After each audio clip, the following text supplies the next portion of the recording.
Hail, hail, the Celts are here, and what the hell do we care now? Pre-season might have begun, we might now be on the cusp of the 25-26 season, but we've still got a few stones to turn over when it comes to the 24-25 season report card series here on the channel. And so far, we've had a lot of focus primarily on the new boys that were coming in. We did have Nicholas Kuhn lined up to be the latest addition into this series, but, things have changed on that front. So we're going back to, a good news story more than anything. One of the incumbent squad that we had coming into the season that, went on and had one of his best seasons in the hoops, you might say.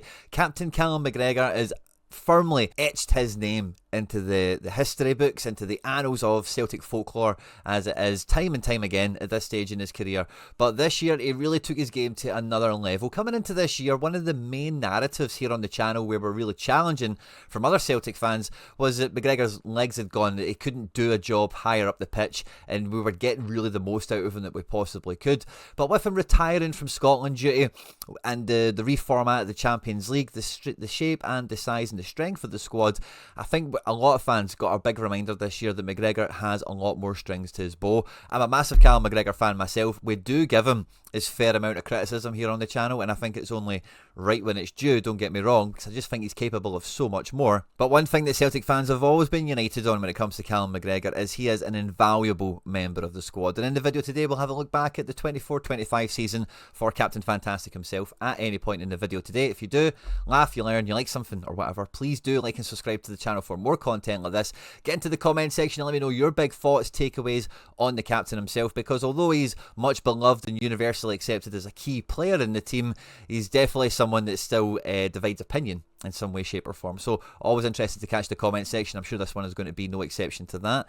But let's just get stuck straight into it. This season, as ever, McGregor was ever present in the squad, featuring in the league 35 out of 38 games, and he was making headlines. He got his first ever Player of the Month award, would you believe, as well as having a fantastic start to the season with the amount of goals he was scoring. A lot of Celtic fans were thinking this year this could be his highest goal return season that we've ever had, with his previous best season being under Brendan Rodgers, of course. But as things stand, he finished on 8 goals in the season, which isn't quite his best. He has finished on 9 before, in fewer matches, it must be said, in the 19-20 season. And with 2 goals in the Cup, taking it to 11 goals domestically all told, it was definitely a really strong campaign from McGregor. We didn't see as much of that when it came to the Champions League, although ever present, and maybe a bit unlucky when you think about the Bayern Munich game perhaps. And this was his first year having been retired from Scotland international duty, and again, that's something we'll come on to. We definitely felt a bit of a benefit to that in terms of keeping McGregor somewhat ever present. But this is a player that at 31, 32 years of age, I don't think anyone on paper would expect to play week in, week out at such a high level. But McGregor is not one of those kind of on the paper 31, 32 year olds. He manages himself very, very well, and the way the Celtic system kind of works, it really does revolve around McGregor, to be honest with you. The whole way the midfield is constructed, how we build out from the back, everything flows through the captain. He is kind of seen as being like the coach on the pitch in a big, big way, and because he is that metronome, he is the one that's dictating the tempo, running the plays on the pitch, as it were. We don't really ask as much of him going box to box and line to line as maybe some of the other midfielders, which maybe helps him a little bit with that. When we look at his performances, his ratings out of 100 across the 24-25 season, we can see it starts with the Kilmarnock game, very strong game without having scored that goal. But as you can see very quickly thereafter, Hibs, St Mirren, the Derby match, and then the Bratislava game, he scores 4 goals in the opening stage of the season and really has that kind of new lease on life, as it were, off the back of a Euros campaign for Scotland, which was memorable and forgettable. Different ways, just to call a spade a spade. He does pick up a bit of an injury early on in the season here, misses out on the Motherwell and the Dundee match, but on his return, his goal scoring form doesn't slow down at all, scoring against Kilmarnock and Ross County, in and around playing the likes of Leipzig and Bruges and Zagreb and everything else in the Champions League before going deeper in cups, before clinching the first medal of the season. We then get to the end of January where we see the Bayern Munich matches and whatnot filter in, and the goals have kind of dried up over that festive period here, but towards the back end of the season, he starts to get in amongst at least the goal contributions with some goals and assists against Dundee United, Aberdeen, Hearts and Dundee United there at the end. But as you can see, very strong performance all the way through the season. Always gives an absolute floor of essentially your kind of 60 out of 100 kind of range, isn't it? And this scoring matrix is based on 2 primary things, or their main actions in the game, like goals and assists and whatever, as well as over 200 kind of smaller micro actions, and all the data is captured by Opta. One of the main concerns that's maybe kind of creeping into the back of the minds of a lot of Celtic fans is the reliance on McGregor, is that if we don't have him in the team, we don't have a natural replacement, we don't have an obvious plan B in the event of him not being available. And when you look at how often he was used and how much we relied upon him across the season, he was one of the most, or I think he was certainly the most minutes captured this season, played 90 minutes consistently. As you can see, the 15 minutes he didn't play against St Johnstone here was a bit of an outlier early season, except for those 2 games where he'd picked up his injury. With virtually every game him picking up 90 minutes, and if he is getting subbed off at 75 against St Johnstone, 61 minutes off here against Ross County, a wee appearance off the bench against St Johnstone in the festive period where the fixture list does really pile on. Like, these games really stand out. Scottish Cup against Rafe getting subbed off after 65. Like, McGregor is so relied upon in this squad, it's not real. All the way to the end of the season, starting every match, the big important ones as well. And yeah, maybe the 90 minutes do, they don't dry up necessarily, but there is more at times he is coming off the bench. We've seen more youth players introduced to the team in the second half of the season, and in that kind of final chapter, that final furlong. But with the exception of those matches that he's missed through injury or suspension or whatever, McGregor only missed 285 of the available minutes for himself this year. And, that's a great feather in the cap for McGregor because of how important to the team he is, how fantastic he is, how clearly he is in the best 11 and really does add so much to the Celtic team. And it's very clear when he's not on the pitch, a lot of what we miss without him. But having that much reliance on one player is something that I think we need to be thinking about going forward. And that's no slight on the captain himself, it's just the reality of sport, the reality of football, and really the reality of playing for Celtic. But like I've mentioned earlier in the video, we do a great job of facilitating McGregor, making him the orbit, making him the middle of the team, and making him the most important thing. And this has kind of caused some frustration among Celtic fans across the season, myself included in some cases, because the team, and this is just representative of the squad over the year that was 24-25. Of course, we know that Taylor and Kyogo and Kuhn are no longer with us.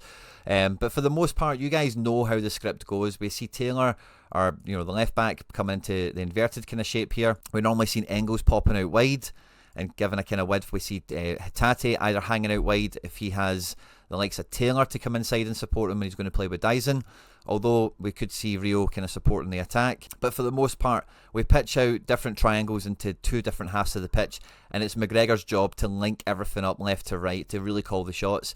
Now, Celts are here. We were in attendance for the game against Queen's Park, and being that close to the action, like when you see all these kind of passes that McGregor's making in that match, especially between the defence, and they look like they're not really doing much, as we know Brendan's already kind of highlighted this in the press, that we're changing the point of attack. And there's this kind of thing where in modern football, these kind of plays, you're looking to try and discover what the trigger is to try and get the opposition to break ranks and to kind of free some space up. Sometimes it's really obvious where you can put a defender on the back foot and you'll just suddenly see a flood of players come up, and then very quickly we can get on the half turn and play forward and go on from there. And I think we all know that, right?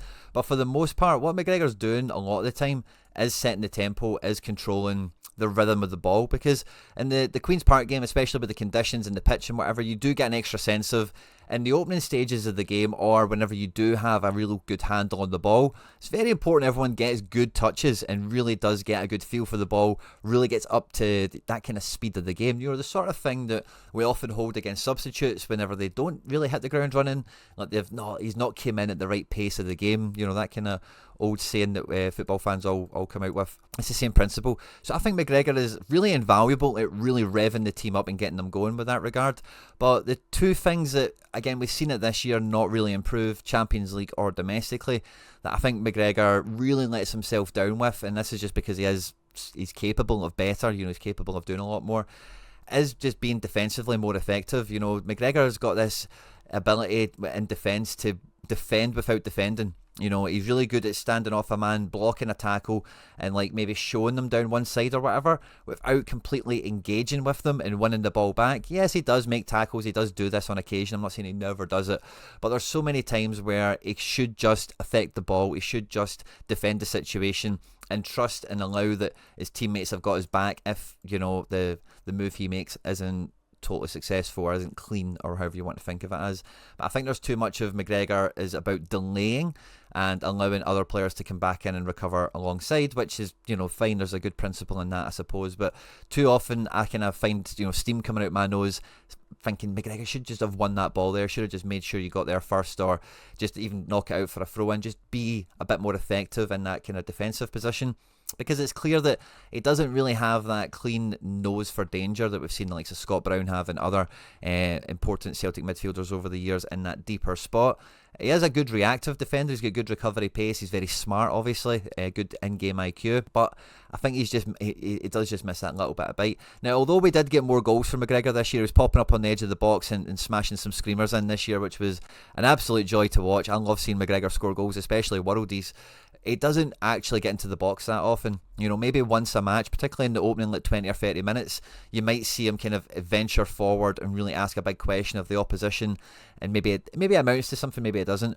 But you then think, oh, McGregor's on one today, McGregor's really going to go for it, and then he doesn't. He kind of reverts back to type. He's kind of had his jab at the opposition, and then just kind of goes back into that a cog in the machine kind of approach for the rest of the match. And yeah, on the odd occasion, because he has scored goals, obviously we can't say he hasn't. He might pop up again later on in the match or whatever. But McGregor's a player that, especially with the amount of possession we dominate, the positions that we typically have seen Taylor and Tatate in, yeah, this is where I want to see McGregor. I want to see McGregor on the edge of the box, but not just on the edge, knitting passes in tight spaces, which he is very good at as well, to maybe allow someone else an opening to create something, but to actually himself then penetrate, to actually get into the box himself and find himself on the front line of attack a lot more often, because we find McGregor more and more in this position here of being the centre of the universe, the centre of the Brendan Rodgers web. But McGregor is an attacking based, that's where his strengths are. And when we are absolutely dominating the ball, we're getting Trusty and Vickers or whoever else you want to think of really up and protecting the halfway line, and we're really committing bodies forward. There's no reason McGregor shouldn't find himself in these positions a little bit more. We are then asking a bit more of him physically, and then that maybe does underline the need for him to have an understudy, as much as anything else really in the squad, so that if he does have one of those matches, it's a real lung buster, a real calf burner, then we can see that, we can read the writing on the wall and go, right, okay, well, Callum's probably coming off now at 70. Job done, he's scored, he's really ran the game here, and he's gave us all at the age of 32, 33, whatever he'll be throughout the season going forward. But this year here, I think he managed every game well. He didn't ever really look out of his depth in terms of physically, but I do think he played within himself at times. He's a very good, we said the phrase at some point this year on Celts here, teacher's pet, and I think that it's quite a derogatory kind of phrase for the most part, and it's not meant that way. It's just lack of a better expression more than anything. But he goes on there, he knows the script and he follows it to the letter, and he generals everyone else into doing so. And on that note, we had seen in some of those matches where McGregor didn't start that maybe there was a bit more freedom from Hatate and Engels in those matches, where without having the commander on the pitch, the coach on the pitch in McGregor, that there was maybe a wee bit more schools out approach in some of those matches. There was a wee bit more rule breaking going on, as you think of it, which is nice to see, a nice kind of development that can happen in the absence of the captain here. But for the most part, especially domestically and in the really top games where it's all about focus, being switched on and delivering the plan to the letter, McGregor again showed fantastic abilities to do that, even out with his natural habitat, playing again deeper and deeper, which has became his natural kind of thing now over time, obviously. But like I was just alluding to before, I want to see McGregor getting into these areas a lot more when we're absolutely dominating teams, and the kind of thing that pops into my head, it's like a snake, one of those boa constrictors, whatever you call them, the ones that strangle you, they absolutely coil themselves round and squeeze. That's what we do, especially at home, especially domestically.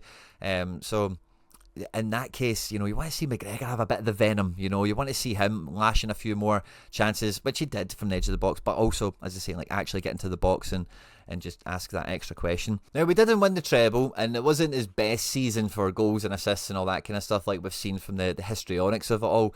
But for me, especially with the new format of the Champions League and the way the squad is developing more and more into the modern European landscape, I think this has been one of McGregor's most successful seasons at Celtic, because being that kind of the brain of the team, the linchpin, the captain, playing all those 90 minutes the way he did, 10 Champions League matches as well, by the way, and a very successful campaign with leading a lot of players through into the peak of their career, being that kind of steward, that kind of captain in the in the outfit, as it were, along with adding those goals and assists into his game that he's kind of missed in some of the seasons gone by. Like I say, it's maybe not had the medals, it's maybe not quite had the silverware of other years gone by, but I think from an on-pitch perspective, he won his first Player of the Month award, as I mentioned to you earlier.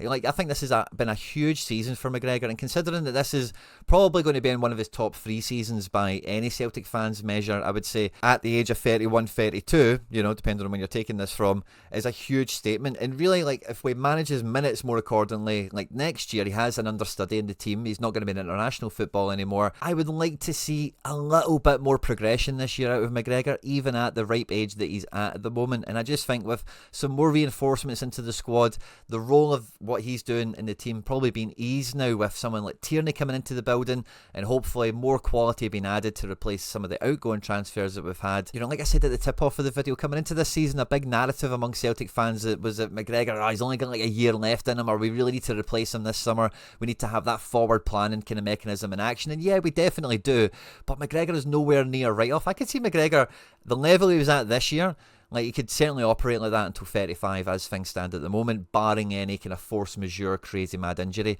or anything like that. And it's not just the on-pitch results and quantifiable statistics that he gives us, but it's all the intangibles as well. So although we do expect diminishing minutes over the season, like I say, he only missed 285 minutes across like 57 matches or whatever it was, which is absolutely nothing at the age of 31, 32. So thinking about him being 33, 34, 35, I can still see him playing significant minutes for years to come. And who knows, if we do get that extra bit of progression out of him, where he's a bit more decisive in recovery and he's a bit more just YOLO, you know what I mean? Like this, how many more times can he play for Celtic is one thing that might creep into his mind now. And when that bit of space opens up, or we're really dominating a team, he might just go to hell with it, just get into the box a bit more often, and he could yet have his highest scoring season, is kind of what I'm getting at here, and I'd love to see that happen. I'm a huge McGregor fan here on the channel. As I say, he never escapes criticism because, like, we just think so much of him, and he should be all things to all people when it comes to Celtic on the pitch, what we need in what specific moments. And sometimes, like I say, he just plays within himself a little bit. So a lot of good progression in terms of commanding the pitch, getting more goals under his belt, but we'd like to see just another season of him pushing the envelope in that direction, where it could take him. On screen there now is some other stuff that we've made on the channel that YouTube thinks you might enjoy. If you have enjoyed the video, please do hit subscribe for more content like this. Hit the like button, of course. Get into the comment section, let me know your thoughts and feelings on the captain this year. Do we need that understudy to be an understudy, or do we need them to be more of the heir apparent, perhaps? Let me know. Look forward to catching it all. Hail, hail, on the hoops.